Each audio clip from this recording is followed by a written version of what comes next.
Estamos conversando hoje no Sala de Visita da De Fato com um dos ícones do jornalismo brasileiro, uma das figuras muito importantes da história recente do Brasil, o jornalista Fernando Gabeira. É um prazer conversar com o senhor, jornalista Fernando. Muito obrigado. Um prazer também ter essa entrevista aqui contigo. O que a gente percebe, nós estamos 6 meses do novo governo. O governo começou com uma situação bastante tensa, uma tentativa de golpe, uma negociação bastante ampla com o Congresso, para ter, principalmente o arcabouço fiscal. O que o senhor vê do governo até agora? Está dentro da expectativa? Era isso que o senhor esperava? Como o senhor vê o governo Lula até esse momento? Olha, eu acho que, sob certos aspectos, o governo até surpreendeu positivamente. Quando ele estava por começar, o Lula deu algumas declarações dizendo que a questão do orçamento não devia ser levada tão em conta, que era importante os gastos sociais, e deu a impressão de que ele queria fazer gastos sociais sem se preocupar com o orçamento. Mas não foi isso que aconteceu. Né? Pelo contrário, eu acho que o governo conseguiu aprovar uma medida provisória para garantir a execução do orçamento no princípio do ano, que o Bolsonaro tinha deixado sem que isso estivesse previsto, né? E, ao conseguir isso, ele trabalhou também um arcabouço fiscal, né? Alguma coisa que pudesse substituir a ideia do teto de gastos, tal como ele existia. E o arcabouço fiscal foi uma fórmula, né, que determina o que se pode gastar em função da receita e, ao mesmo tempo, ele prevê uma série de novas receitas que vão garantir essa política social que o governo quer.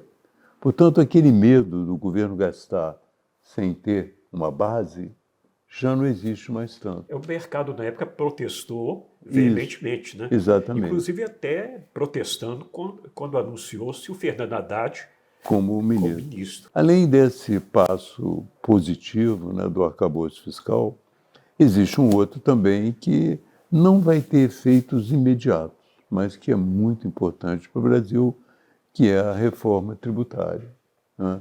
A reforma tributária vai liberar energias produtivas importantes, porque como o cipoal fiscal no Brasil, o cipoal de impostos é muito complicado, as grandes empresas têm que montar grandes departamentos jurídicos para poder fazer frente, entender o que se passa em cada estado e poder orientar as empresas a pagar o imposto. E foi outra coisa surpreendente, né? Porque essa reforma tributária, ela estava gestando quase 30 anos, ninguém dava conta. Exato, eu mesmo. 6 meses, deu-se um jeito na coisa. Exatamente, eu mesmo participei no Congresso, eu fui deputado durante 16 anos. E sempre havia uma conversa sobre a reforma tributária que não avançava. Mas a verdade é que amadurecemos. Né? Houve um amadurecimento, uma fórmula simplificadora, né, de você criar um imposto sobre consumo, né, o IVA, e esse imposto passa a substituir os outros.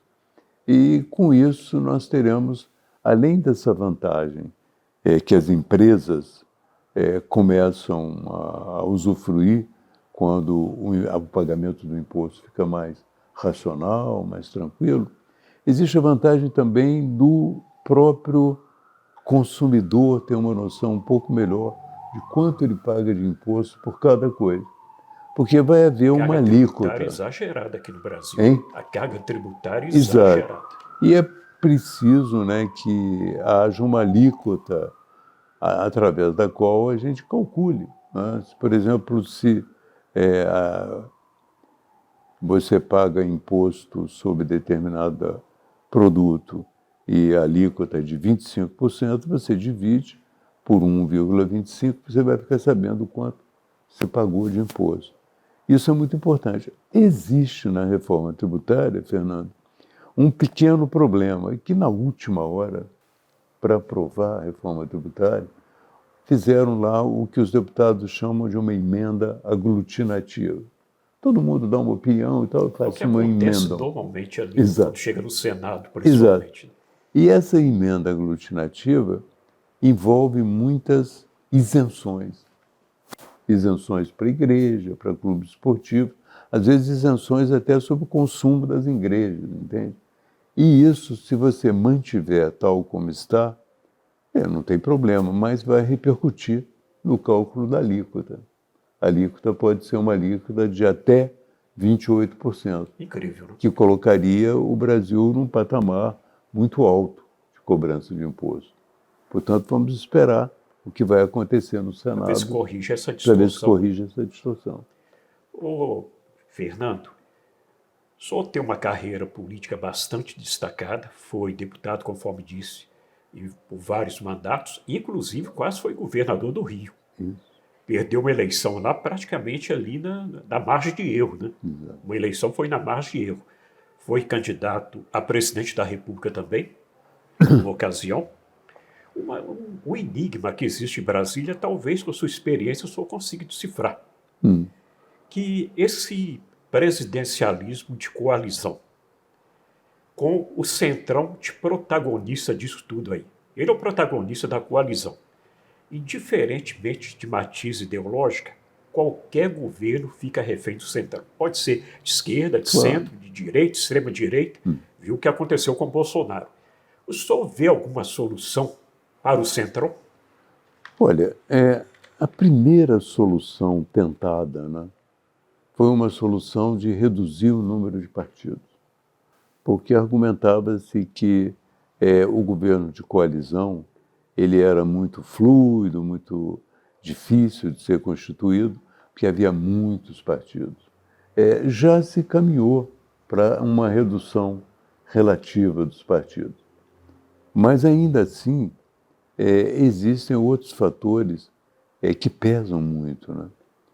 Um fator importante é que os deputados eles precisam demonstrar trabalho às suas bases, né? E muitas vezes brigam muito para que o governo pague emendas parlamentares. Esse é o problema. Esse é um problema seríssimo, o dinheiro, né? E o problema é que a solução possível, né, eu acho que você nunca vai poder evitar que os deputados tenham suas emendas e recebam algum dinheiro. A solução que o governo teria é de ter um plano nacional, chamar os deputados e dizer o seguinte: bom, você vai ter a sua emenda, mas vamos integrar nesse plano, assim todo mundo trabalha na mesma direção. Porque um dos problemas dessas emendas que são pagas dessa maneira é que o deputado leva para a região dele aquilo que ele acha necessário, mas às vezes num município vizinho tem aquele equipamento. O dinheiro poderia ser gasto de outra maneira, entende? Então, às vezes, ele leva uma creche para onde já não precisa mais ter creche.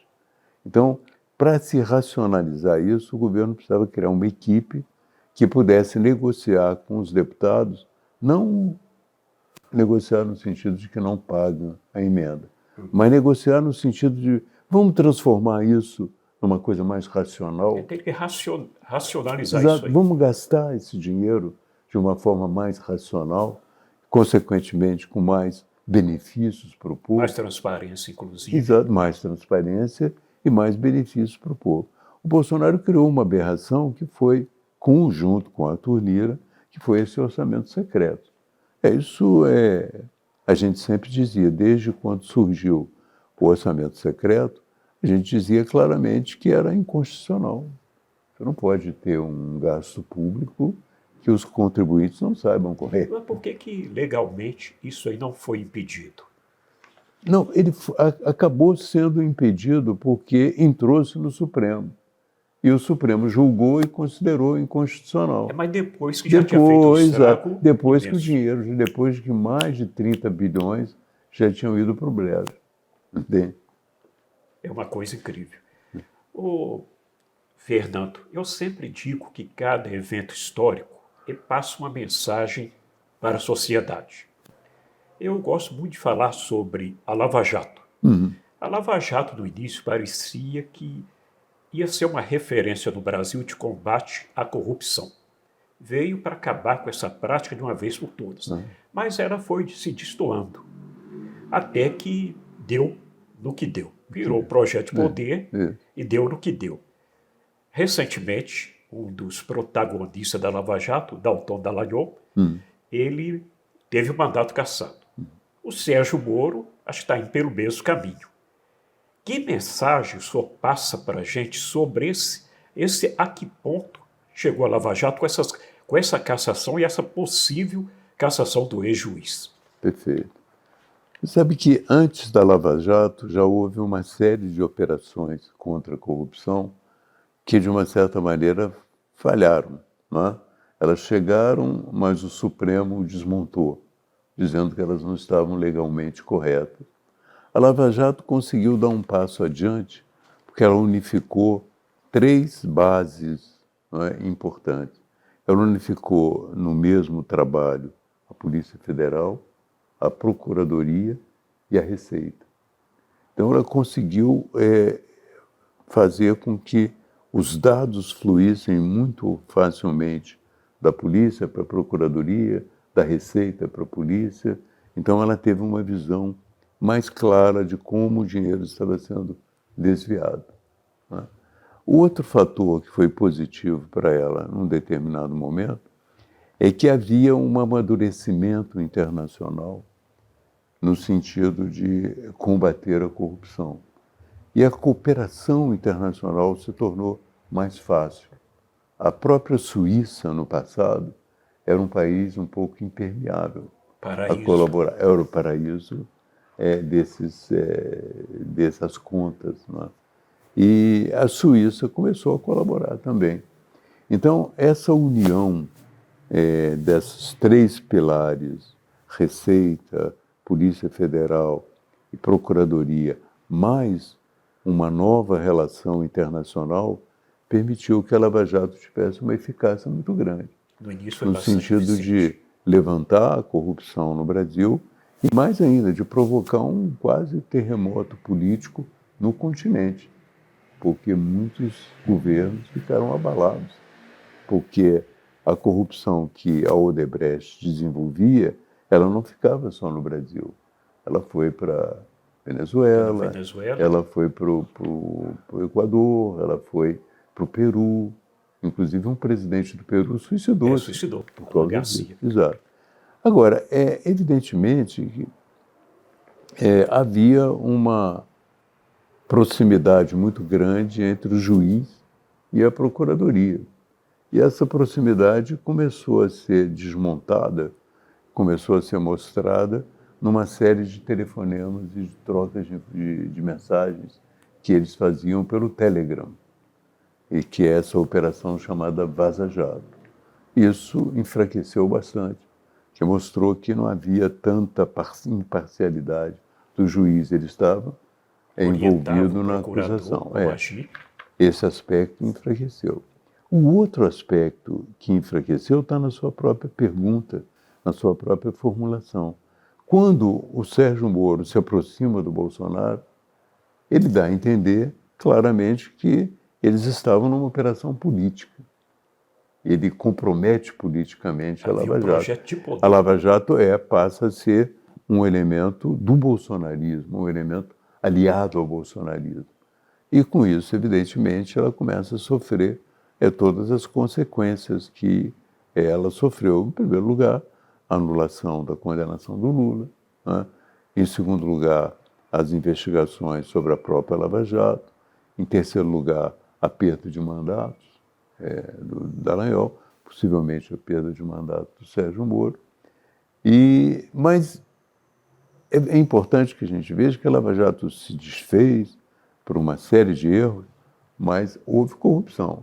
Houve corrupção. Tanto houve corrupção que milhões e milhões de reais foram devolvidos. Então está a prova da corrupção endêmica, né? Uma Exato. corrupção. Mas o que agora é preciso esperar é que a Lava Jato foi até um certo ponto, e agora ela perdeu a luta na sociedade, na política, e agora ela tem que recuar. E a luta contra a corrupção no Brasil vai ficar um pouco mais lenta, um pouco mais na defensiva do que era no passado recente. Até que, pelas razões que a gente sabe... O senhor acha que voltou ao passado, então? Houve esse advento da Lava Jato, houve um trabalho muito intenso no combate à corrupção. O senhor acha, então, que está retornando para aquele período anterior à Lava Jato? Não completamente, mas há um recuo, né? Um recuo e um caminho, uma aproximação maior, as pessoas se sentem mais encorajadas na corrupção.